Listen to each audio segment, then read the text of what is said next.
ನಮಸ್ತೆ ಗೆಳೆಯರೇ, ನಮ್ಮ ಚಾನೆಲ್ ಸಿನೆ ಸ್ಪರ್ಶ್ಗೆ ಸ್ವಾಗತ. ರಿಷಬ್ ಶೆಟ್ಟಿಯವರ divine blockbuster Kantara chapter 1 release ಆಗಿ 1 ವಾರ ಆಗಿದೆ.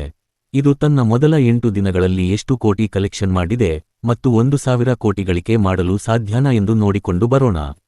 ಮೊದಲು ಡೇ ವೈಸ್ ಕಲೆಕ್ಷನ್ ನೋಡೋಣ. ಸ್ಯಾಕ್ಮಿಲ್ಕ್ನಂತಹ ಟ್ರಸ್ಟೆಡ್ ಸೈಟ್ಗಳ ಪ್ರಕಾರ ಇಂಡಿಯಾದಲ್ಲಿ ಗ್ರಾಸ್ ಕಲೆಕ್ಷನ್ ಇಂತಿದೆ. ಮೊದಲ ದಿನ 74.25 ಕೋಟಿ ದಸರಾ ಹಾಲಿಡೇನಲ್ಲಿ ಒಳ್ಳೆ ಓಪನಿಂಗ್ ಪಡೆದುಕೊಂಡಿತು.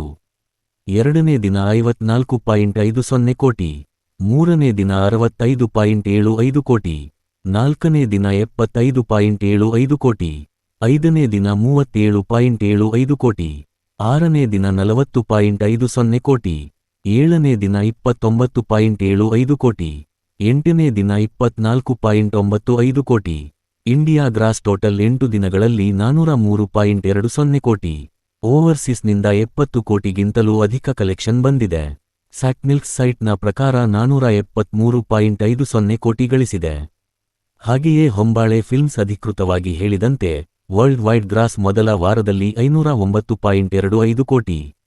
ಕಾಂತಾರ ಚಾಪ್ಟರ್ 1 ಈಗ ಕನ್ನಡ ಸಿನಿಮಾದ ಎರಡನೇ ಅತಿ ಹೆಚ್ಚಿನ ಗಳಿಕೆ ಮಾಡಿದ ಚಿತ್ರವಾಗಿದೆ. ಕೆಜಿಎಫ್ ಚಾಪ್ಟರ್ 2 1,250 ಕೋಟಿ ಗಳಿಕೆ ಮಾಡಿ ಮೊದಲ ಸ್ಥಾನದಲ್ಲಿದೆ.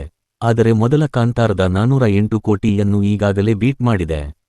ಕರ್ನಾಟಕದಲ್ಲಿ ಕೆಜಿಎಫ್ ಚಾಪ್ಟರ್ 2 ಗಿಂತಲೂ ಹೆಚ್ಚು ಕಲೆಕ್ಷನ್ ಮಾಡುವ ಎಲ್ಲ ಸಾಧ್ಯತೆಗಳಿವೆ. ಮೊದಲ ವಾರ 509 ಕೋಟಿ ಗಳಿಸಿದೆ. ಮುಂದಿನ 2 ವಾರ ಉತ್ತಮವಾಗಿ ಗಳಿಕೆ ಮಾಡಿದರೆ 800 ಕೋಟಿಗಿಂತಲೂ ಅಧಿಕ ಕಲೆಕ್ಷನ್ ಮಾಡುವ ಸಾಧ್ಯತೆ ಇದೆ.